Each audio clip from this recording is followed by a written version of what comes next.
Hey everyone, Peter McKinnon here. Let's talk portrait.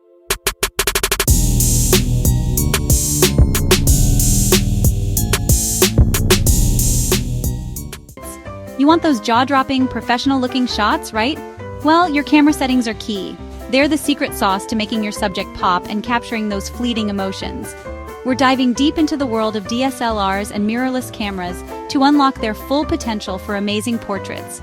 Get ready to take your photography to the next level. First up, let's talk about why nailing your camera settings is so important.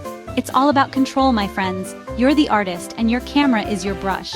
The right settings give you the power to shape light, control focus, and create stunning depth of field. Think of it like this.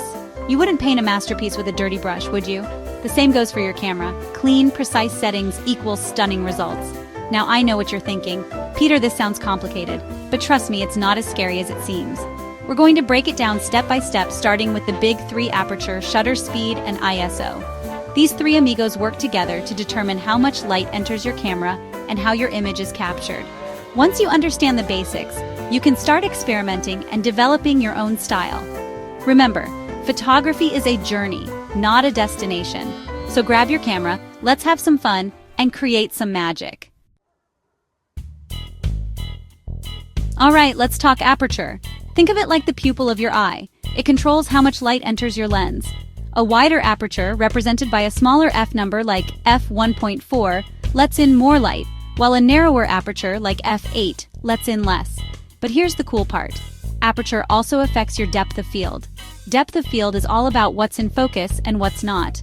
A wide aperture like f/1.4 gives you that beautiful blurry background or bokeh, making your subject really stand out. Perfect for portraits.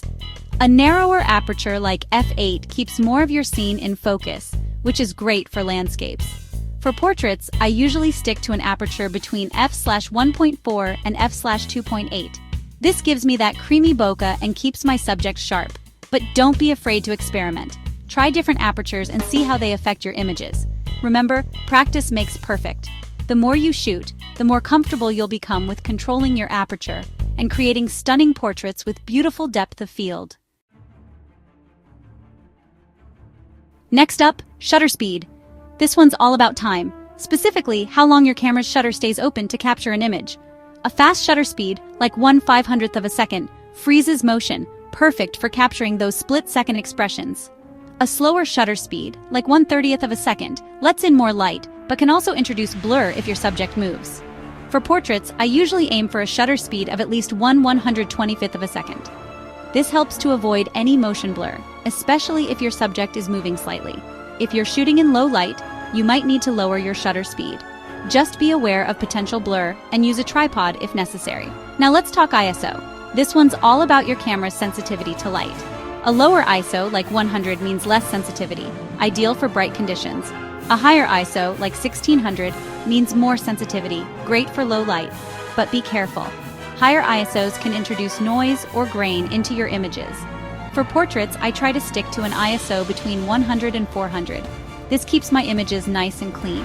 If I'm shooting in low light, I'll bump up my ISO as needed, but I always try to keep it as low as possible to minimize noise. Remember, balance is key. Shutter speed and ISO work together to control your exposure. Experiment with different combinations to find what works best for you in different lighting situations. Let's talk focal length. This refers to your lens's zoom. A shorter focal length, like 35mm, gives you a wider field of view, while a longer focal length, like 85mm, zooms in closer. Focal length also affects your background compression, how close or far away your background appears. For portraits, I love using lenses around 85mm or 50mm. These focal lengths create a flattering perspective for faces and offer beautiful background compression, making your subject pop. Experiment with different lenses and see what focal lengths you prefer. Next up, white balance. This one's all about color accuracy. Different light sources have different color temperatures, which can affect the overall tone of your images. Your camera's white balance setting helps to correct for this. For portraits, I usually set my white balance to custom and use a gray card or my camera's built-in white balance tool to get the most accurate colors. This is especially important for capturing accurate skin tones. Finally, let's talk focusing. For portraits, you want your subject's eyes to be tack sharp. Most cameras offer different autofocus modes, including single-point autofocus, continuous autofocus, and eye autofocus.